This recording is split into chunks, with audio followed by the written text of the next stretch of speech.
MHCPD MHCPD lom na lama ay set up don me ka tisangan tichina function te now ngan tor han chua ka he sambok pakan keng tamlem lo ti hian han tichina ni don ina karan ponai hau tak deuh leka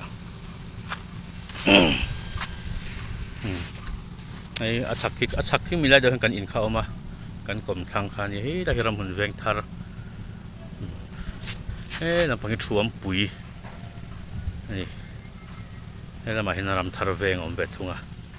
ha ki pi hangi lung lian tlang khania ka phone zoom hit hal tuk lo ki ni